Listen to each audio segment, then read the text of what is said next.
बच्चों, एक बार फिर से स्वागत है आपका हमारे यूट्यूब चैनल पे। और आज हम पढ़ने वाले हैं कक्षा 8 की हिंदी पाठ्य पुस्तक से पाठ 21 बस की यात्रा। प्रस्तुत पाठ के लेखक हैं हरिशंकर परसाई जी। और यह पाठ एक व्यंग है और इस व्यंग में लेखक ने एक पुरानी बस को सजीव रूप में देखते हुए अपनी बस की यात्रा का बड़ा ही रोचक ढंग से प्रस्तुतिकरण किया है।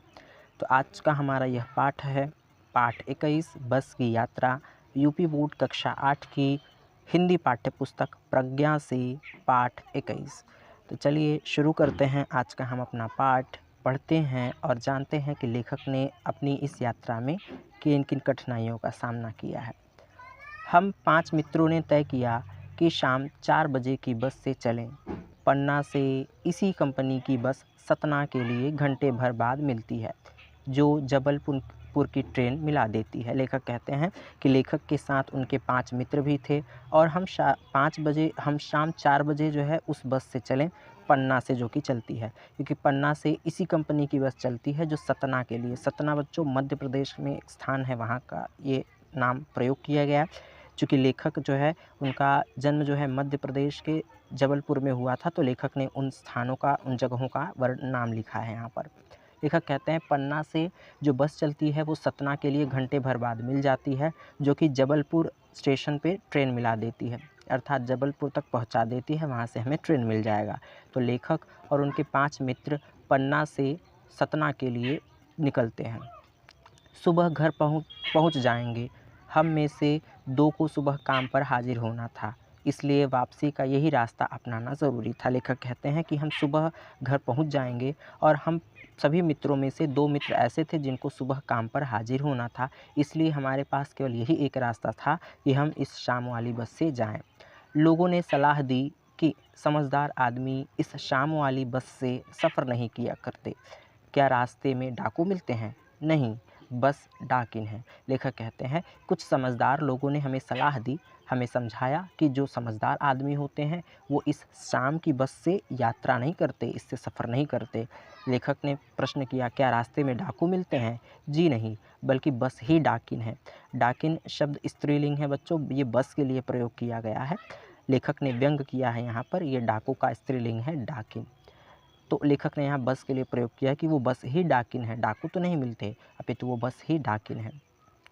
अब लेखक अपनी यात्रा करते हैं बस पे। वो किस प्रकार से कहते हैं कि बस को देखा तो श्रद्धा उमड़ पड़ी, खूब वयोवृद्ध थी, सदियों के अनुभव के निशान लिए हुए थी। लोग इसलिए इससे सफ़र नहीं करना चाहते कि वृद्धावस्था में इसे कष्ट होगा। यह बस पूजा के योग्य थी, उस पर कैसे सवार हुआ जा सकता है। लेखक कहते हैं बस को देखा, अब जैसे ही बस आई, लेखक कहते हैं कि हमने जब बस को देखा तो मेरी श्रद्धा उमड़ पड़ी। क्यों? क्योंकि वो बस खूब वयोवृद्ध थी। वयोवृद्ध मतलब बहुत ही बूढ़ी, अर्थात वो बस बहुत बूढ़ी थी और उसको देख करके मेरे मन में श्रद्धा उमड़ गई। जैसे हम वृद्ध व्यक्ति को देख लें तो उस वृद्ध व्यक्ति के प्रति हमारे मन में प्रेम की भावना, श्रद्धा की भावना उठ जाती है। उसी प्रकार से जब मैंने उस बस को देखा तो मेरे भी मन में उस बस के प्रति श्रद्धा की भावना आ गई। लेखक कहते हैं सदियों के अनुभव और निशान उस बस पर लगे हुए थे, यानी वो बस बहुत ही पुरानी थी जिस पे बहुत से निशान लगे हुए थे और ये निशान सदियों के थे, बहुत पुरानी बस। लोग इससे इसलिए सफ़र नहीं करना चाहते थे कि वृद्धावस्था में इसे कष्ट होगा। लेखक कहते हैं कि शायद जो लोग इस बस से सफ़र करने के लिए मना कर रहे थे वो इसलिए इस बस से सफ़र नहीं करना चाहते थे, इससे यात्रा इसलिए नहीं करना चाहते होंगे कि शायद ये बस वृद्ध हो गई है, बूढ़ी हो गई, इसलिए इस बस को कष्ट होगा कि हम इस पर चढ़ेंगे। यह बस पूजा के योग्य थी। लेखक कहते हैं कि यह बस इतनी वृद्ध हो गई थी कि इसकी तो पूजा की जानी चाहिए, यह पूजा के योग्य थी। उस पर सवार कैसे हुआ जा सकता है कि वह बस जो पूजा के योग्य हो उस पर सवार कैसे हुआ जा सकता है। लेखक कहते हैं बस कंपनी के एक हिस्सेदार भी उस बस से जा रहे थे।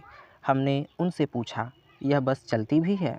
लेखक कहते हैं कि वो बस कंपनी जिससे हम जा रहे थे, उस बस कंपनी के एक हिस्सेदार भी थे जो उसी बस में थे और उसी बस से हमारे साथ यात्रा कर रहे थे, सफ़र कर रहे थे। लेखक कहते हैं कि मैंने उन बस कंपनी के हिस्सेदार से पूछा कि क्या यह बस चलती है, अर्थात व्यंग स्वरूप पूछा, इतनी वृद्ध बस, इतनी पुरानी बस क्या चलती है? तो वह बोले, चलती क्यों नहीं जी, अभी चलेगी। लेखक कहते हैं कि जब ऐसा प्रश्न उन्होंने किया कंपनी के हिस्सेदार से। तो उन्होंने कहा चलती क्यों नहीं जी, बिल्कुल चलती है, अभी चल के दिखाएगी। हमने कहा वही तो हम देखना चाहते हैं, अपने आप चलती है यह? जी हाँ, और कैसे चलेगी? लेखक कहते हैं कि जब उन्होंने ऐसा कहा कि ये बस चलती है, अभी चल के दिखाएगी, तो लेखक ने पुनः प्रश्न किया, ये अपने आप चलती है? तो उन्होंने पुनः उत्तर दिया, हाँ जी, अभी चल कर दिखाएगी, अभी देखिए ये बस चलेगी और चल कर के दिखाएगी। इस प्रकार से लेखक की उस बस में यात्रा शुरू हुई। लेखक कहते हैं, गजब हो गया, ऐसी बस अपने आप चलती है। लेखक कहते हैं कि ये बस इतनी वयोवृद्ध थी कि हमें विश्वास नहीं हो रहा था कि यह बस चल भी सकेगी। लेकिन जब उस बस कंपनी के हिस्सेदार ने उन्हें कहा कि यह बस चलती भी है, तो लेखक कहते हैं कि गजब हो गया कि ऐसी बस अपने आप चलती है। हम आगा पीछा करने लगे, अर्थात उस बस से यात्रा करें या न करें इस बात में असमंजस हो रही थी और हम आगा पीछा करने लगे।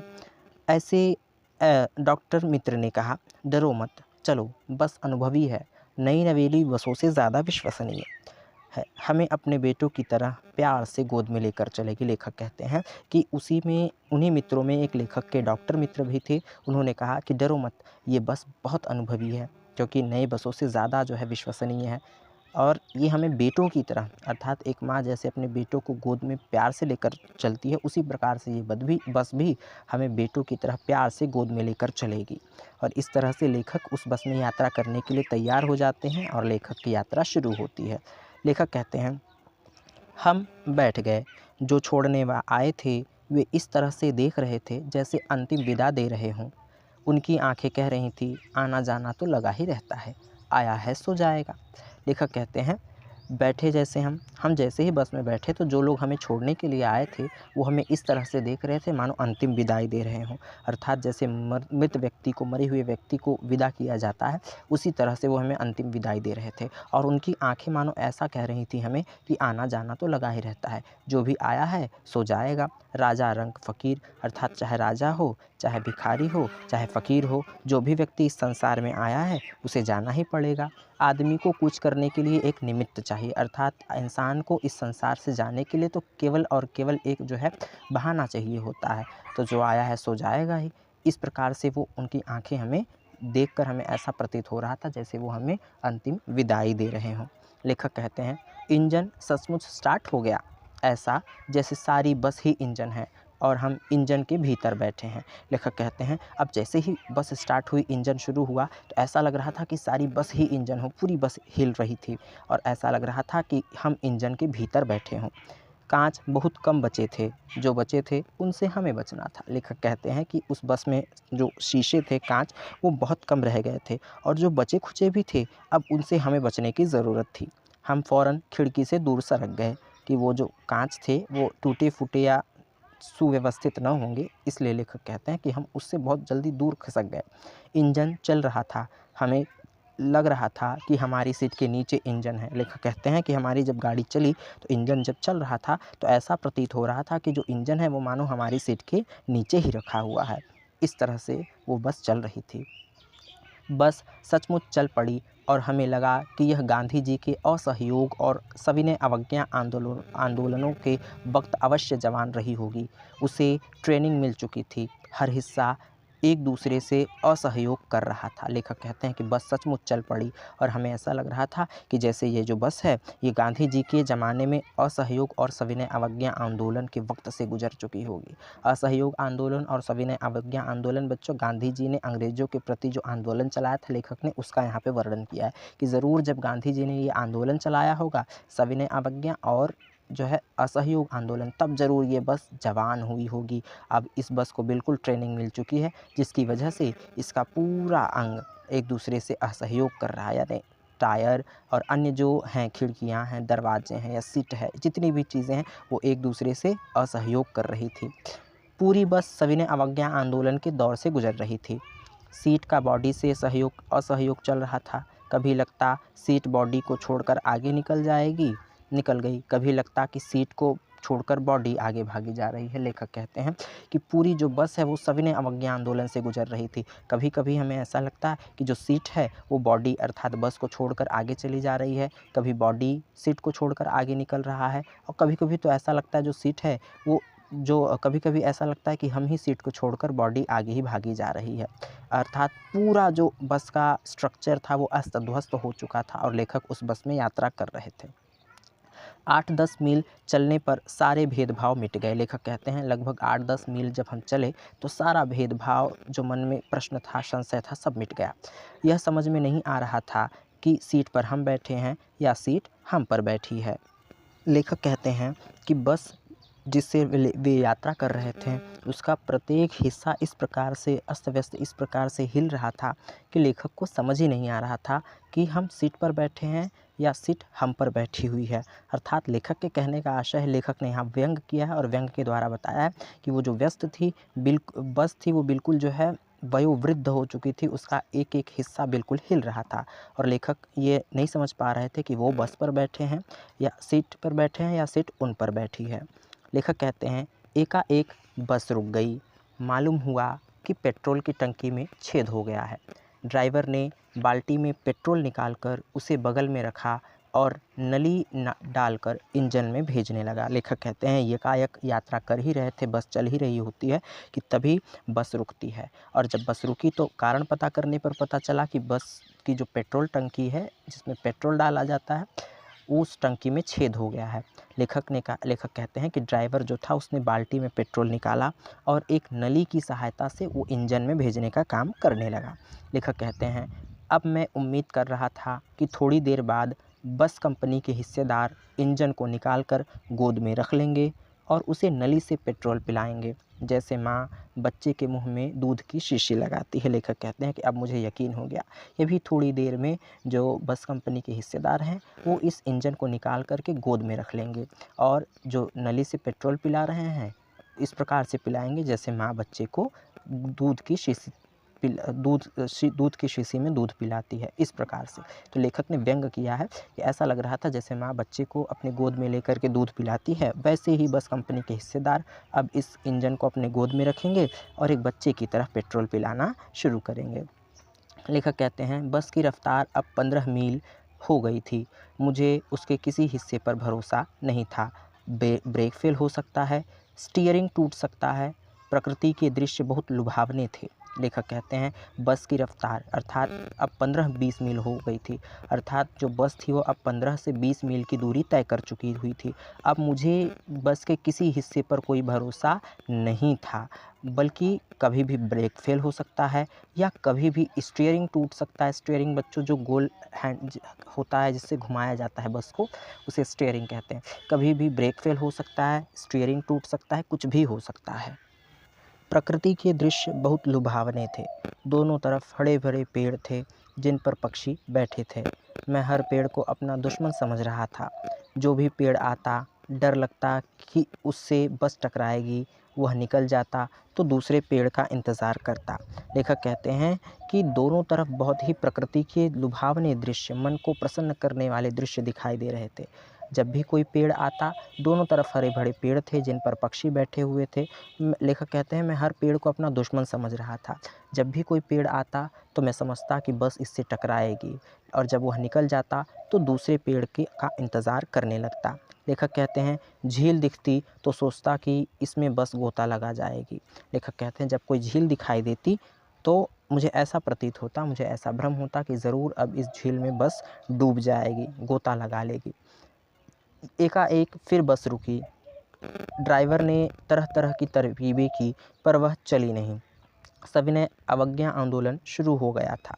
कंपनी के हिस्सेदार कह रहे थे बस तो फर्स्ट क्लास है जी, यह तो इत्तेफाक की बात है। लेखक कहते हैं कि एकाएक बस फिर से रुकी।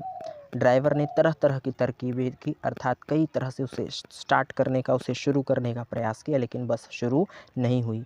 अब बस सचमुच सविनय अवज्ञा आंदोलन से चल रही थी और जो बस कंपनी के हिस्सेदार थे वे कह रहे थे बस तो फर्स्ट क्लास है, यानी बस तो बिल्कुल अच्छी है, लेकिन इत्तेफाक है, यानी इत्तेफाक का अर्थ होता है बच्चों जो कभी न होने वाला हो वो हो जाए घटना, कि ये इत्तेफाक की बात है, ये जो बस जो है रुक गई है, संयोग की बस। इत्तेफाक का हिंदी संयोग होता है, तो संयोगवशात ये बस रुक गई है। छीण चांदनी में वृक्षों की छाया के नीचे वह बस बड़ी दयनीय लग रही थी। लगता जैसे कोई वृद्धा थक कर बैठ गई हो। हमें ग्लानि हो रही थी कि बेचारी पर लदकर हम चले आ रहे हैं। अगर इसका प्राणांत हो गया तो इस बियाबान में हमें इसकी अंत्येष्टि करनी पड़ेगी। लेखक कहते हैं कि क्षीण चाँदनी में, अर्थात चाँदनी रात भी हल्की-हल्की दिखाई दे रही थी और वो जो बस थी वो इस एक वृक्ष के नीचे थी और बड़ी दयनीय स्थिति में लग रही थी। लेखक कहते हैं हमें ऐसा लग रहा था कि जैसे हम उस वृद्ध बस पर चढ़कर आए, जिसकी वजह से वो बेचारी जो है उसका प्राणांत हो गया। प्राणांत का अर्थ होता है प्राणों का अंत हो जाना, अर्थात मर जाना। अर्थात हम उस बस पर लद कर आए और उस बस का प्राणांत हो गया। ऐसा सोच कर मुझे बहुत ग्लानि हो रही थी। ग्लानि मतलब अपने आप पर पश्चाताप या अपने आप पर खेद प्रकट करना। लेखक कह रहे थे कि अगर वो बस मर गई, प्राणांत हो गया उस बस का, तो हम इस बियाबान में, अर्थात इस जंगल में हम उसका जो है अंत्येष्टि कहाँ करेंगे। अंत्येष्टि का अर्थ होता है बच्चों दाह कर्म, अर्थात मरने के बाद जिस प्रकार से व्यक्ति को जलाया जाता है, अंतिम क्रिया की जाती है, उसको कहते हैं। तो लेखक कहते हैं कि अगर इसका प्राणांत हो गया तो इस बियाबान में, इस जंगल में हम इस बस का जो है प्राणांत इस बस का जो है अंत्येष्टि अर्थात दाह कर्म कहाँ करेंगे। लेखक आगे कहते हैं हिस्सेदार साहब ने इंजन खोला और कुछ सुधारा, बस आगे चली, उसकी चाल और कम हो गई थी। लेखक कहते हैं जो हिस्सेदार साहब थे बस कंपनी के, उन्होंने जब इंजन खोला और उसमें कुछ सुधार किया, उसके बाद बस शुरू हुई और बस आगे चली और लेकिन अब उसकी जो चाल है, जो स्पीड है बस की, वो और धीमी पड़ गई थी। अर्थात पहले ही बहुत धीरे चल रही थी, लेकिन अब बिगड़ने के बाद जब पुनः स्टार्ट हुई तो उस बस की चाल और भी धीमी हो गई थी। धीरे धीरे बस की आँखों की ज्योति जाने लगी। चांदनी में रास्ता टटोल कर वह रेंग रही थी। आगे या पीछे से कोई गाड़ी आती दिखती तो वह एकदम किनारे खड़ी हो जाती और कहती, निकल जाओ बेटी। अपनी तो वह उम्र ही नहीं रही। लेखक कहते हैं अब बस की आँखों की ज्योति चली गई। आँखों की ज्योति चले जाना अर्थात बस की जो हेडलाइट थी वह भी अब बिगड़ गई। अब चांदनी रात में वो बस जो है रास्ता टटोलते हुए, अर्थात रास्ता बिल्कुल, हेडलाइट ख़राब थी और चूँकि गाड़ी का हेडलाइट ख़राब हो तो आगे का मार्ग दिखाई नहीं देता। तो इस तरह से वो बस धीमे-धीमे चल रही थी, जैसे मानो रास्ता टटोल रही हो, खोजते हुए, जैसे कोई अंधा व्यक्ति हो। और जैसे ही कोई आगे या पीछे से कोई गाड़ी आती तो वो बिल्कुल किनारे पर खड़ी हो जाती, जैसे मानो उस गाड़ी को रास्ता दे रही हो और कह रही हो कि जाओ बेटी, निकल जाओ, मेरी तो उम्र ही गुजर गई है। इस प्रकार से वो चल रही थी। अर्थात जैसे कोई वृद्ध व्यक्ति होता है, बगल साइड हट जाता है और जो नए युवा लोग होते हैं उनको आने जाने का रास्ता दे देते हैं। तो इस प्रकार से उस बस की स्थिति हो गई थी। वो बस जो थी बिल्कुल अव्यवस्थित हो गई थी। लेखक कहते हैं एक पुलिया के ऊपर पहुँचे ही थे कि एक टायर फिस करके बैठ गया, बहुत ज़ोर से हिलकर थम गई। अगर स्पीड में होती तो उछलकर नाले में गिर जाती। लेखक कहते हैं अब बस जैसे ही एक पुलिया पर पहुंची कि एक टायर फिस करके बैठ गया, अर्थात एक टायर ख़राब हो गया, एक टायर पंचर हो गया। लेखक कहते हैं कि बस बहुत ज़ोर से हिली और फिर थम गई, अर्थात रुक गई। अगर बस स्पीड में होती, अगर बस की रफ्तार तेज़ होती तो शायद वो बस उछलकर नाले में गिर जाती। लेखक कहते हैं मैंने उस कंपनी के हिस्सेदार की तरफ पहली बार श्रद्धा भाव से देखा, कि मैंने बड़ी श्रद्धा से उस बस कंपनी के हिस्सेदार की तरफ देखा जो उस बस में सवार थे। वह टायरों की हालत जानते हैं, फिर भी जान हथेली पर लेकर इसी बस से सफ़र कर रहे हैं। लेखक कहते हैं कि वो बस हिस्सेदार जो थे वो जानते थे कि टायर की हालत ऐसी है, टायर ख़राब है, लेकिन फिर भी अपनी जान को हथेली पर लेकर वो उस बस से यात्रा कर रहे थे। उत्सर्ग की ऐसी भावना दुर्लभ है। सोचा इस आदमी के साहस और बलिदान का सही उपयोग नहीं हो रहा है। लेखक कहते हैं कि उत्सर्ग की ऐसी भावना अर्थात त्याग, उत्सर्ग का अर्थ होता है बच्चों त्याग, कि त्याग की ऐसी भावना कि एक टायर न लगाया और हज़ारों लोगों की जान को हथेली पर लेकर के जो है इस बस को जो है लेके चला रहे हैं। तो उत्सर्ग की ऐसी भावना दुर्लभ है, त्याग की ऐसी भावना। लेखक कहते हैं मैंने सोचा कि इस आदमी का जो साहस है और इस आदमी की जो बलिदान है उसका सही उपयोग होना ही चाहिए। अर्थात लेखक ने यहाँ व्यंग किया है, इसे तो किसी क्रांतिकारी आंदोलन का नेता होना चाहिए था। अर्थात इस बस कंपनी के हिस्सेदार ने जो केवल चंद पैसों, कुछ पैसों के लिए लोगों की जान हथेली पर लेकर उनके साथ खिलवाड़ कर रहा था। तो लेखक कहते हैं इसे तो किसी क्रांतिकारी आंदोलन का नेता होना चाहिए कि इतना बलिदानी और इतना साहसी व्यक्ति है ये। अगर बस नाले में गिर पड़ती और हम सब मर जाते तो देवता बाहें पसारे उसका इंतज़ार करते, कहते वह महान आदमी आ रहा है जिसने एक टायर के लिए प्राण दे दिए मगर मर गया पर टायर नहीं बदला। लेखक कहते हैं कि अगर ये बस नाले में गिर जाती और हम सब मर जाते तो जितने भी देवता हैं वो बाहें फैलाए हम सब का इंतज़ार करते, और ख़ासकर तो इस बस कंपनी के हिस्सेदार का इंतज़ार करते कि वो महान आदमी आ रहा है जिसने केवल एक टायर के लिए प्राण दे दिए, मर गया लेकिन उस गाड़ी का टायर नहीं बदला। तो बच्चों, ये एक व्यंग की है जो लेखक ने इसमें बताया है, जैसा कि आप चित्रों में भी देख सकते हैं। आगे की पाठ पर चलते हैं। आगे हमारा थोड़ा और हिस्सा है, उसके बाद हम हरिशंकर परसाई जी का थोड़ा सा परिचय जानेंगे। लेकिन उससे पहले अगर आप चैनल पे हमारे पहली बार हैं तो हमारे चैनल से जुड़ने के लिए इसे सब्सक्राइब करना ना भूलें, बेल आइकन को ऑल पर सेट करना ना भूलें ताकि हर वीडियो का नोटिफिकेशन आप तक पहुँचता रहे। तो चलिए आगे की पाठ को पूरा करते हैं और इस चैप्टर को ख़त्म करते हैं।